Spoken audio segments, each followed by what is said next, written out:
Bienvenido, estimado Pedro Favarón, por la publicación en conjunto con su esposa Chonon Bencho de la obra Non Onan Chinan, Los mundos medicinales y la sabiduría de una familia Chipibo-Conibo. La obra, pulcramente presentada e ilustrada, puede ser vista como una presentación en conjunto de la filosofía, la medicina y el arte ancestral Chipibo-Conibo. ¿Estamos en buena senda? Sí, yo creo que sí, en el sentido que lo que el libro plantea es que distintas categorías del pensamiento, ¿no?, como ontología, epistemología, ética, estética, narrativa, poética y incluso el análisis lingüístico, el territorio, dentro del pensamiento indígena tienen que ser vistas de una manera integrada, conjunta, como parte de un mismo tejido.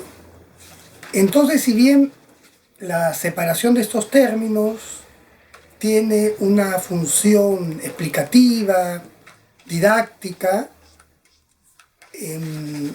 siempre hay que recordar que hay que verlos de manera integral. Por lo menos esa es la propuesta en este libro. Claro, ese enfoque casi holístico. Uh-huh. El primer capítulo, Aibaon Hakon Hoy, la buena palabra de la mujer indígena. En realidad, la buena palabra se enfatiza a lo largo de todo el libro. Sí. La importancia de la buena palabra. ¿Por qué? Bueno, yo creo que es una categoría fundamental del pensamiento indígena, Chipibo-Conibo, el Hakon Hui, ¿no? Hay una reflexión que no sé si, que en parte está en el libro, pero también la he desarrollado en otros textos, que es el recato lingüístico que hay que tener, ¿no? Es decir, que los antiguos enseñaron que la palabra tiene una fuerza, una capacidad incluso de configuración de la materia, ¿no? Es decir, que la palabra, hay enunciados realizativos, ¿no? Las palabras no solo describen, sino que también hacen cosas, pero en un sentido bastante fuerte del término, ¿no? Entonces, la palabra puede herir, la palabra puede sanar, ¿no? Entonces, hay que tener un recato lingüístico, según la enseñanza de los antiguos, ¿no? Y la palabra dulce, la palabra hermosa, la palabra buena, la palabra legítima, es la que permite nutrir los vínculos del parentesco, cuidar del estar en común. Además de ello, la palabra, dentro del pensamiento indígena, se considera que todo comunica, ¿no? Hay una biosemiótica, por decirlo así, ¿no? Entonces, la palabra buena también es la que genera vínculos con el resto de seres vivos. Es decir, desde la comprensión indígena, las comprensiones indígenas, es posible hablar con el sol, es posible hablar con las montañas, es posible hablar con el río, es posible hablar con los árboles. Entonces, esta buena palabra es la que teje los vínculos al interior de la red de parentesco, pero también los vínculos cósmicos. Claro. En ese sentido llama mucho la atención, y además es un acierto, que en el primer ensayo su esposa tenga realmente el recato de explicar la significación de su nombre. Dice, mi nombre en Chipibo-Conibo, que es mi lengua materna, es Chonon Bencho, y significa golondrina de los campos medicinales. El autor y el lector al mismo tiempo se pregunta, ¿no tendrá también su esposo Pedro Favarón algún nombre equivalente en la lengua Chipibo-Conibo? Lo dice en el libro. Sí, mi nombre Chipibo es Ininiwo, que significa el viento perfumado de la medicina. Viento perfumado, efectivamente.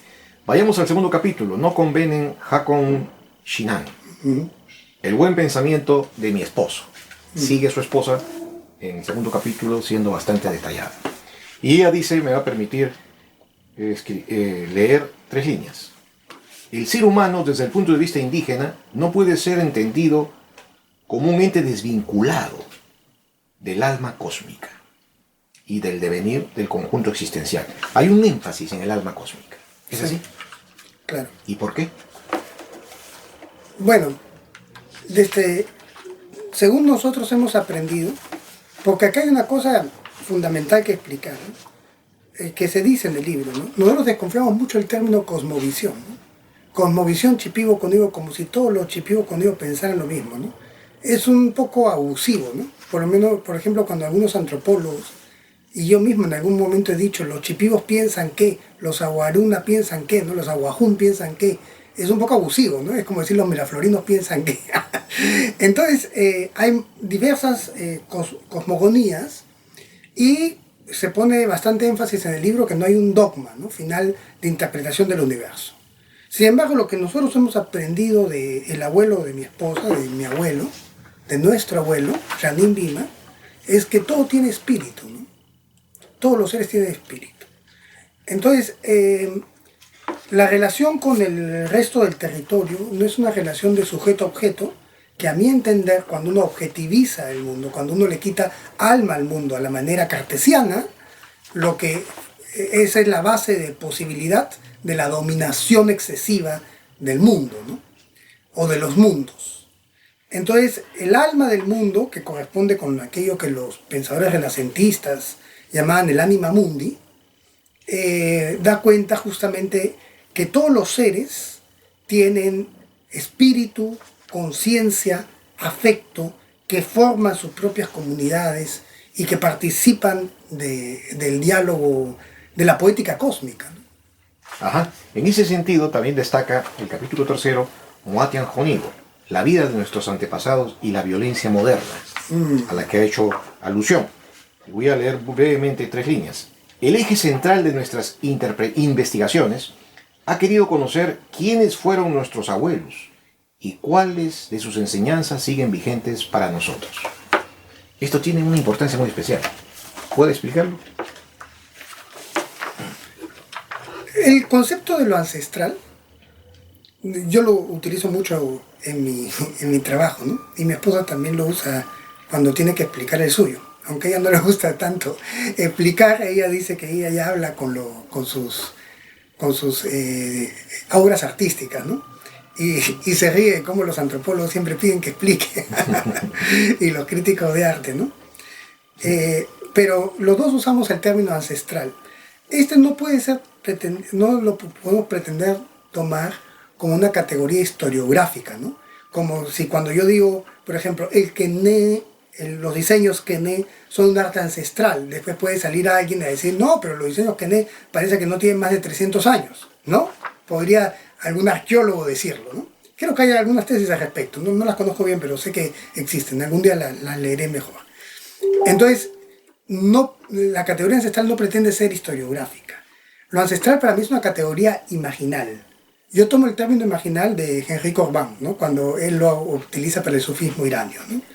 Entonces la categoría de lo imaginal es aquello que nosotros imaginamos como que viene de los ancestros. Entonces, al atribuir que ese saber viene de los ancestros, se cubre cierta legitimidad para nosotros, ¿no? Entonces, pero lo ancestral tiene sentido siempre y cuando dé respuestas que sean pertinentes para nuestra vida hoy. Aquello que ya no es pertinente para nuestra vida hoy suele desaparecer, ¿no? Porque son culturas que carecen de escritura alfabética y por lo tanto, o carecían de escritura alfabética, ¿no? Porque ahora ya la tienen, ¿no? Y por lo tanto tienen otra forma de generación de memoria, de archivo, un archivo cordial, ¿no? Es un archivo cardíaco. Ahí permítame introducir este siguiente capítulo, ¿no? Merabayaon Onan Chinan, la sabiduría de los médicos tradicionales, en donde justamente se resalta lo que acaba usted de mencionar. Los antiguos shipibos no conocían la escritura alfabética. Sin embargo, teníamos nuestras propias formas de memoria. Sí. Y de grafía también, ¿no? Y de grafía también. Es decir, yo creo que toda palabra tiene un grafo, ¿no? Deja una marca, deja una huella, como decía Derrida, ¿no? Por ejemplo, la palabra el médico se dice del Onaida, ¿no? Que puede tejer un diseño quené en torno al cuerpo, ¿no? Entonces la palabra deja una grafía en el cuerpo. Además, por ejemplo, la palabra de un consejo, el set, ¿no?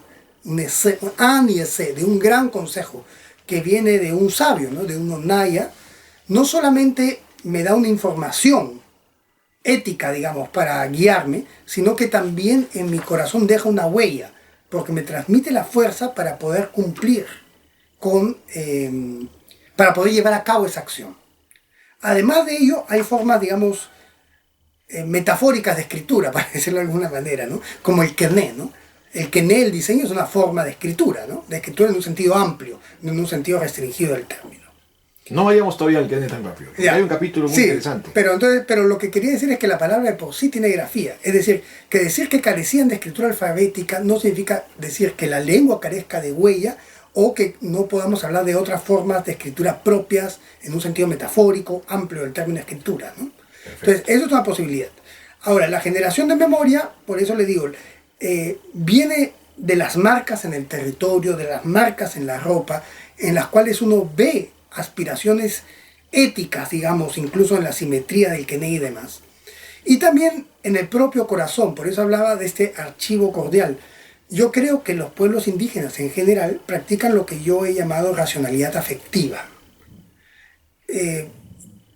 A veces me pregunto si no será un exceso, porque ya toda racionalidad yo supongo que tiene cierto afecto, ¿no? Pensar en una racionalidad totalmente despegada del cuerpo, totalmente despegada del afecto, hoy día a nivel de las neurociencias ha quedado descartado.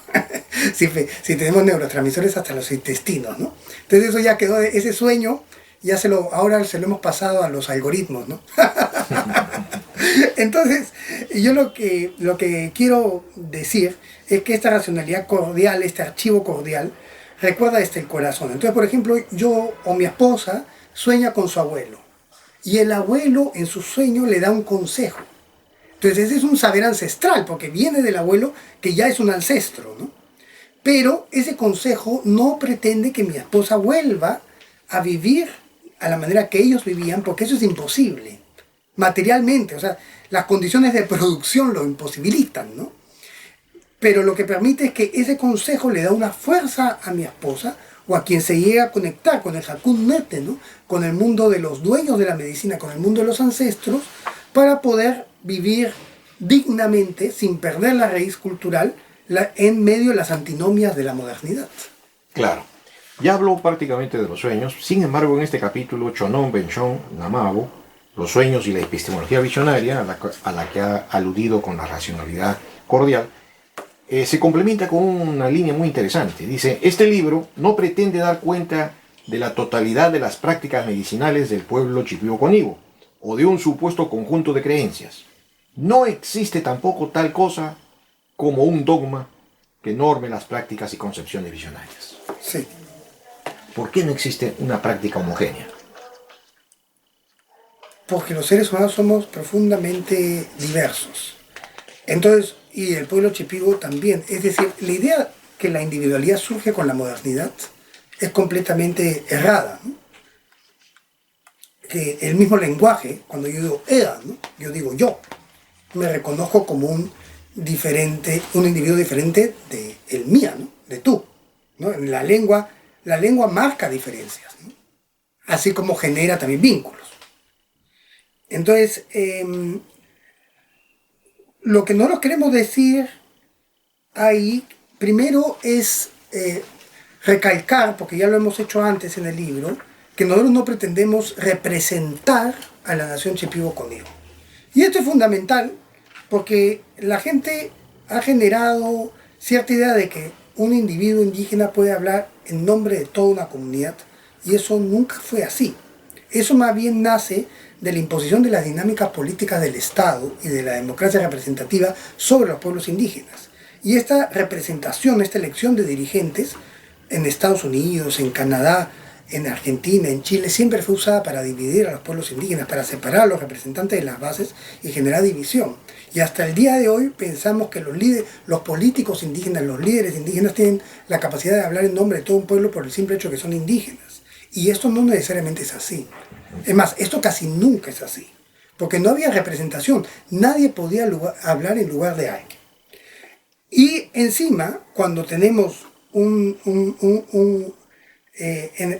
el caso de los pueblos sin Estado en la Amazonía, sobre todo luego de las primeras entradas de los españoles, que parece que tuvieron cierta afectación a nivel demográfico y reconfiguración de las organizaciones sociales, estos pueblos en Estado solían vivir los parientes muy separados el uno del otro.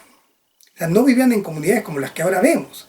Las comunidades como las que ahora vemos, donde un grupo de familias habitan un territorio cerrado, digamos, acotado, eso fue una creación primero de los misioneros y luego de Velasco Alvarado cuando titula los territorios, ¿no? Entonces esa no es una configuración propia de los pueblos indígenas, por decirlo de alguna manera, sino una configuración de los pueblos indígenas sometidos a la expansión imperial del Estado peruano, ¿no? Y de todos los estados modernos. Entonces, habiendo esta dispersión, careciendo de un corpus escrito que pudiera, digamos, legalizar sobre las prácticas, careciendo de un corpus de aparato legal en general, ¿no? Que pudiera normar las prácticas, incluso el lenguaje, la misma lengua, Shipibo-Conibo, es una lengua donde se da mucha apropiación para los hablantes y donde hay mucha variedad dialectal, ¿no? Por no hablar de la familia lingüística Pano, que ya hay mucho más variedad dialectales. Entonces, no hay normativización de nada. El proceso de estandarización de la lengua es un proceso actual y en buena medida impuesto por el Ministerio de Educación y la agenda lingüística, digamos, con colaboración de algunos profesores, Shipibo-Conibo, que han sido educados por instituciones pedagógicas modernas, que creen en la necesidad de estandarizar. Y yo no digo que esto tenga o no que ser así, ¿no? Simplemente digo que el término mismo estandarización ya da cuenta de un proceso que, digamos, pretende poner una norma desde arriba sobre una inmensa heterogeneidad, que es la que se percibe en todo sentido en el pueblo indígena, ¿no? Otro aspecto interesante en el capítulo Oni y Pai, el uso medicinal de la ayahuasca, es que se afirme tajantemente y sin ningún rubor lo siguiente. Sin embargo, nuestra herencia medicinal se está tergiversando para satisfacer el exotismo de los clientes extranjeros. Tal cual, pues. Eso es tal cual. Es un tráfico comercial. Es una denuncia al tráfico comercial de la medicina tradicional. No solamente al tráfico comercial, sino en buena medida ahí es al tráfico comercial, pero también a las imposiciones metodológicas sobre la medicina tradicional. Es decir, cuando se quiere leer la medicina tradicional, lo que la antropología llama, a mi entender, abusivamente el chamanismo, por ejemplo, una metodología psicoanalítica. Entonces se imponen categorías, digamos, de la modernidad decimonónica o del principio del siglo XX sobre prácticas amerindias, ¿no? Entonces ahí hay lo que se podría llamar una colonización del saber, ¿no?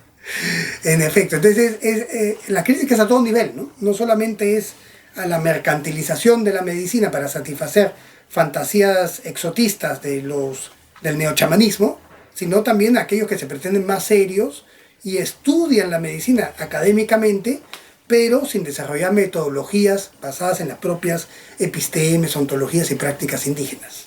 Se entiende. Sí, ahora, obviamente cuando yo hablo de episteme y ontologías, ya ahí hay una interculturalidad, ¿no? Estoy usando términos que, si no me equivoco, tienen raíces griegas, ¿no?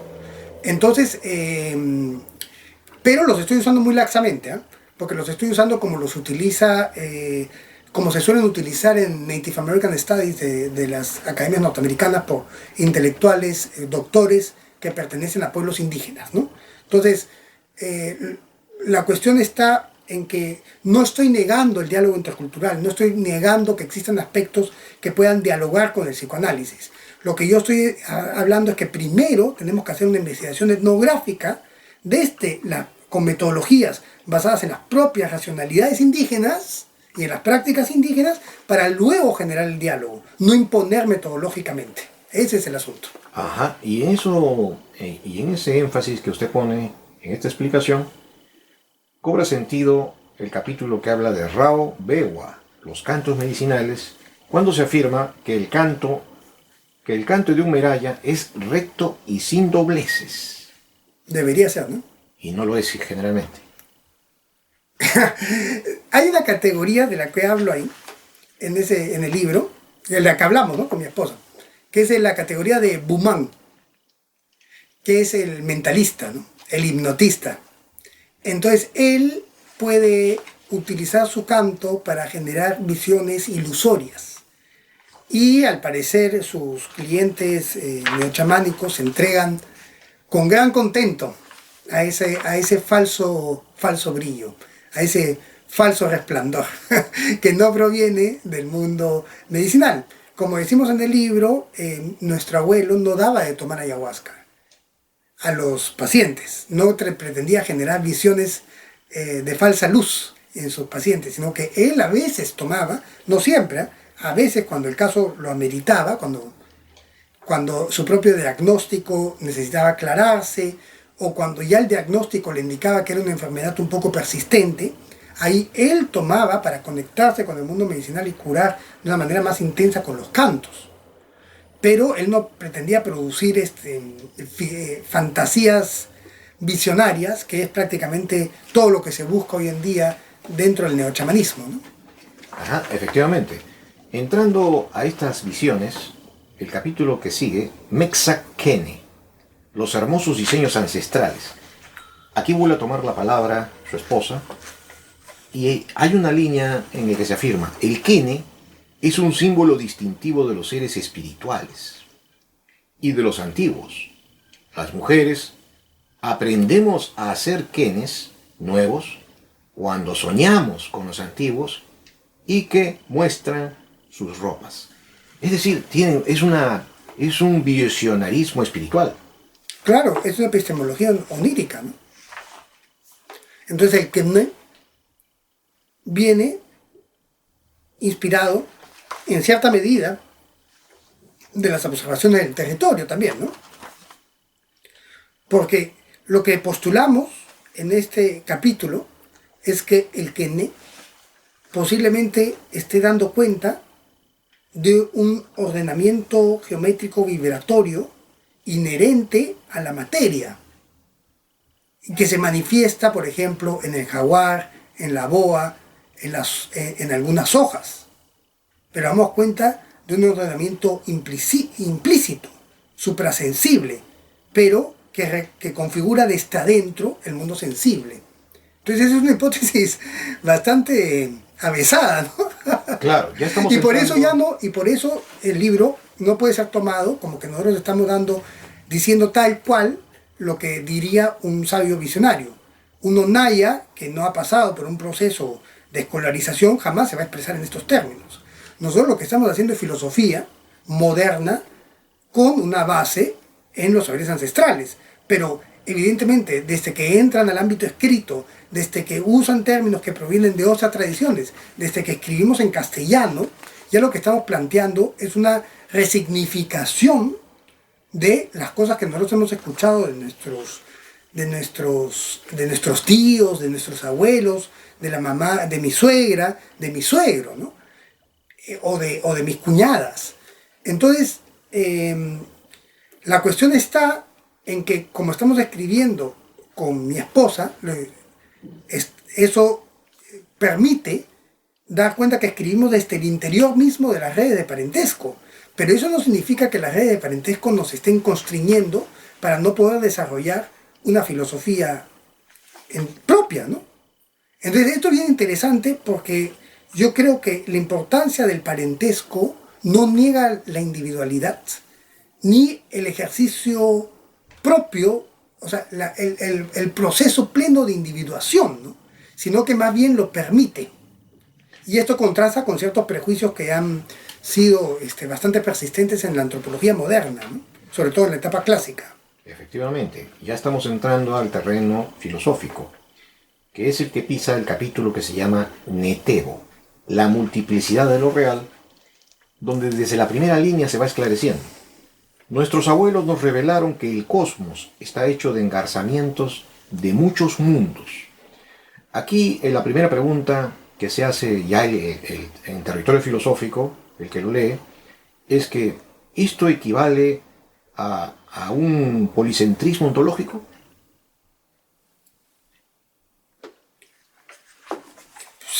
Miren, Viveros de Castro lo llama multinaturalismo, ¿no? Ese es el término que él usa. Y justamente lo que defiende Viveros de Castro es que no solamente existiría un relativismo epistémico entre las diferentes configuraciones culturales de la humanidad, sino que cada perspectiva forma mundo, ¿no? Es decir, cada perspectiva forma ontologías, ¿no? Entonces supongo que desde ese punto de vista el término pluriontológico que usted ha utilizado sería correcto, ¿no? Claro. Nos vamos a saltar... Parece acertado, ¿no? Ajá. Nos vamos a saltar el capítulo de la iniciación de la medicina misionaria, que usted en su libro del año 2017 bastante lo explica.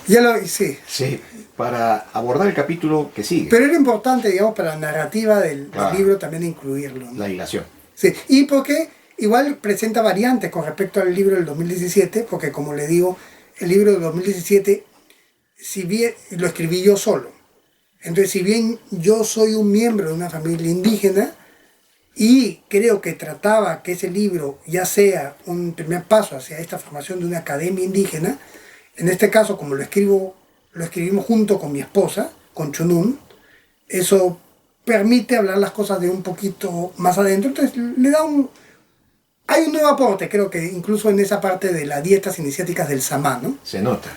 Ah, ya, está bien, Sí. qué bueno. El capítulo que sigue justamente va a incidir en este aspecto. Raomea Onanti, el conocimiento botánico del pueblo Shipibo Conibo. Es un aspecto que todos los estudiosos han incidido en que es muy importante y se ha perdido en el mundo moderno. Este conocimiento botánico directo que tiene el pueblo.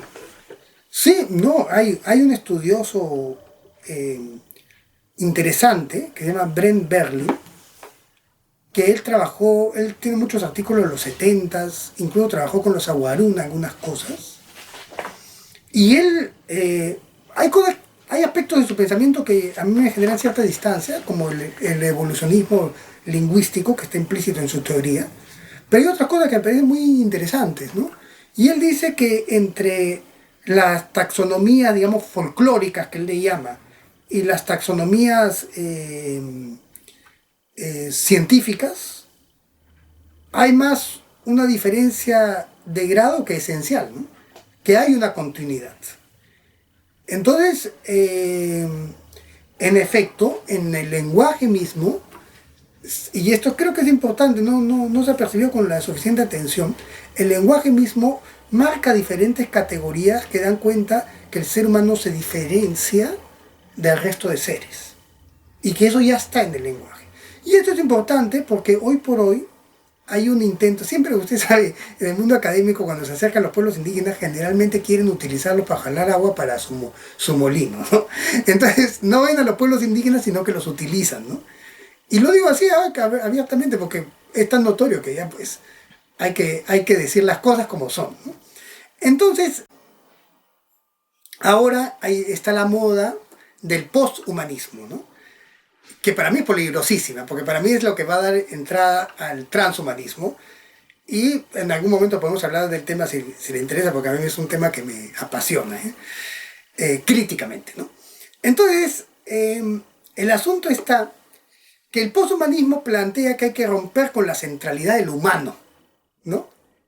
Y esto no tiene sentido, pues, porque los pueblos indígenas son profundamente antropocéntricos, porque no hay nadie que no pueda ser antropocéntrico, ¿no? ¿Cómo voy a hacer? O sea, yo tengo que hablar de mi humanidad, sino desde dónde voy a hablar, ¿no?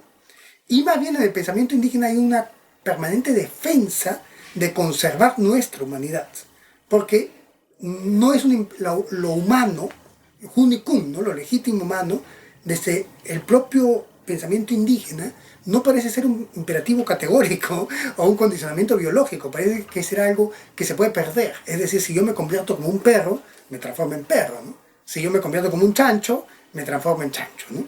Entonces hay que preservar la humanidad. Básicamente, la técnica de los médicos tradicionales se basa en preservar la humanidad. Cuando una persona se ha cutipado, una persona está enferma, está en trance de perder su perspectiva humana. Entonces hay que traerlo de vuelta a su legítima perspectiva como legítimo ser humano.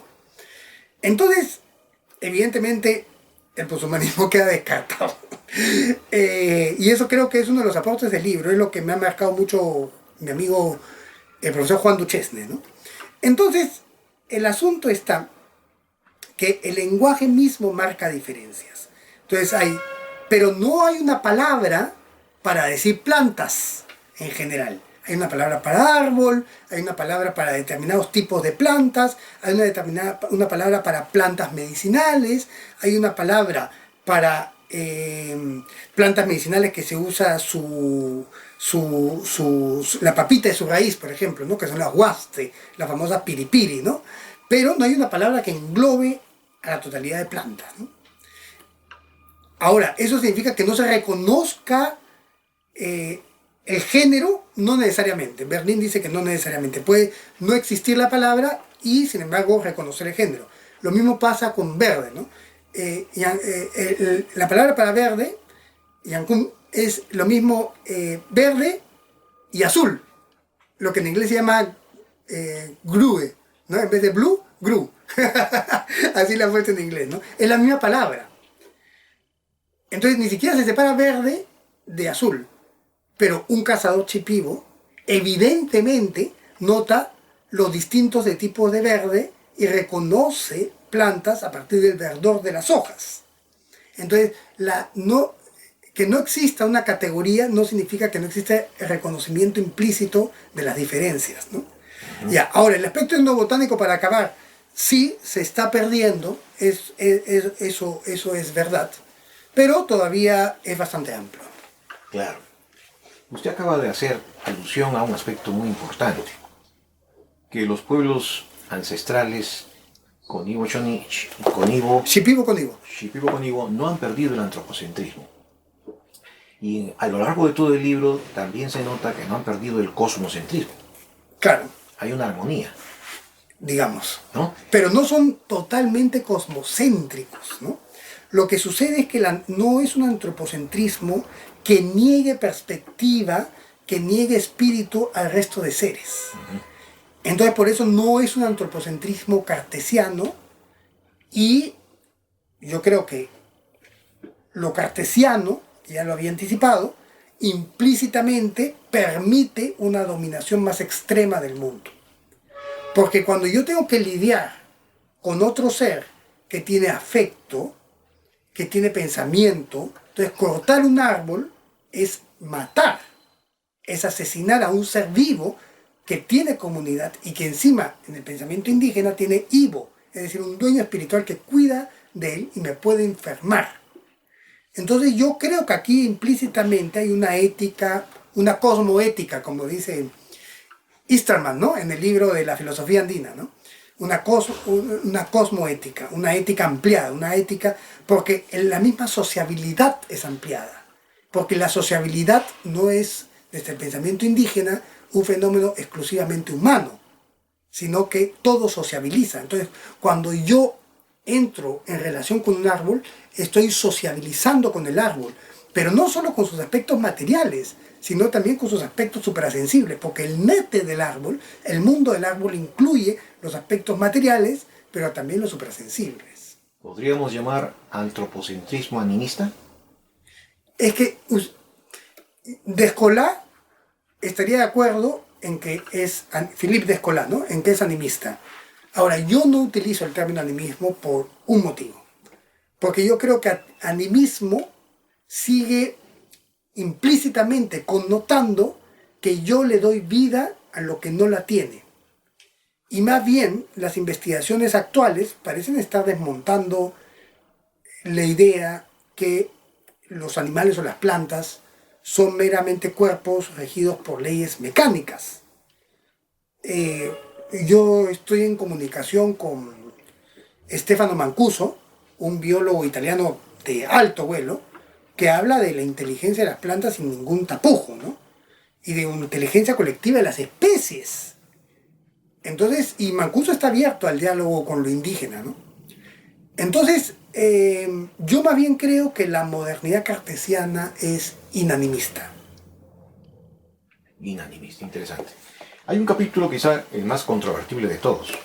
Onza Nete, el mundo peligroso de la brujería.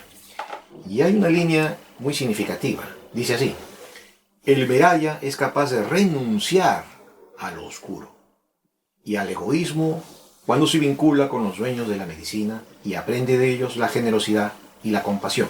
¿Esto quiere decir que también no puede renunciar al oscuro?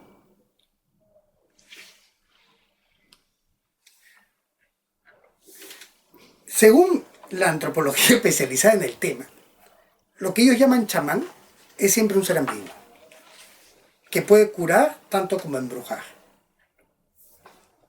Nuestro abuelo nos enseñó otra cosa. Nos enseñó que uno tiene que practicar lo que va con la luz del espíritu.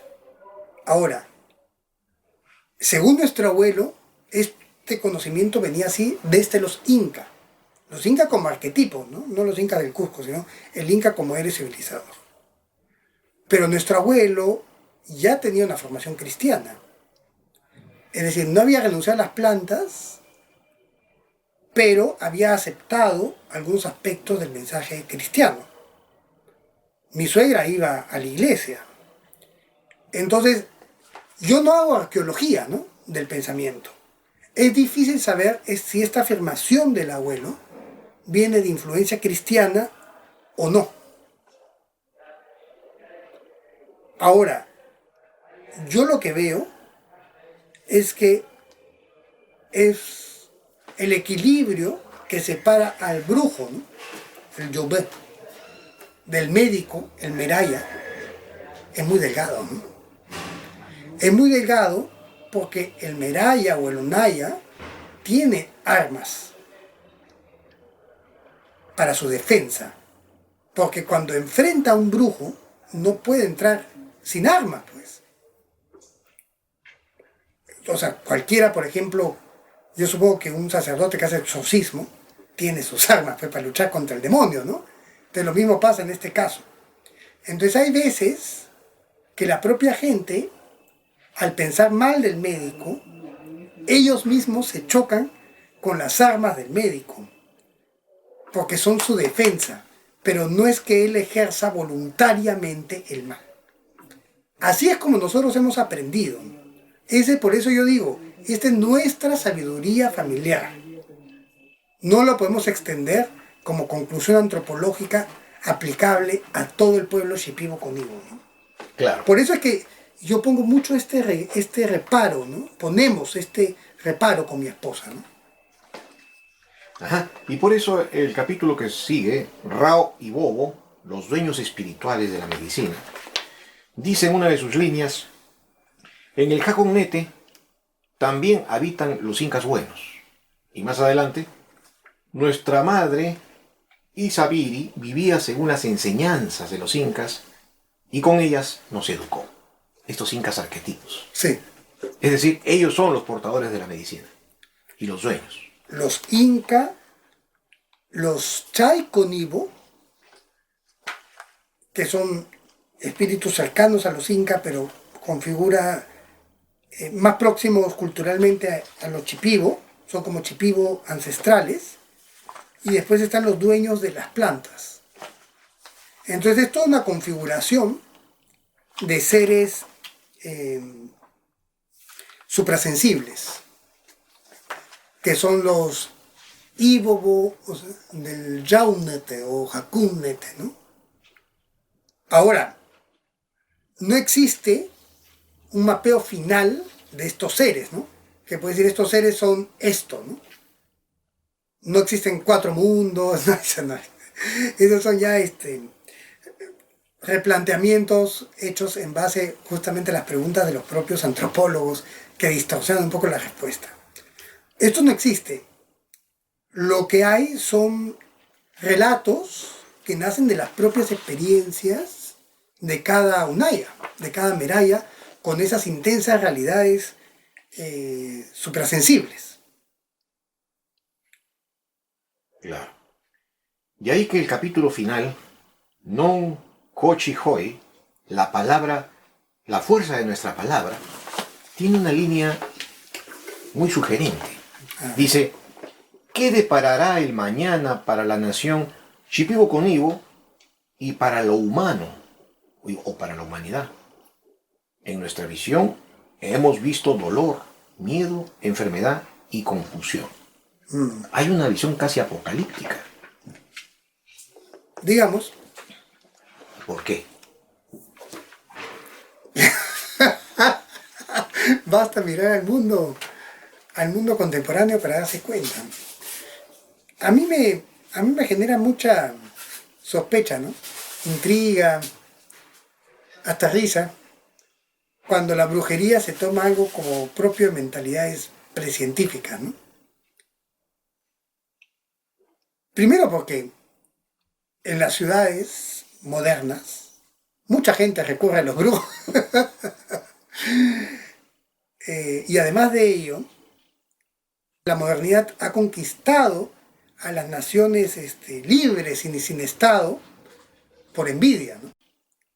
Yo me pregunto hasta qué punto el propio mundo moderno no es un gran acto de magia negra, ¿no?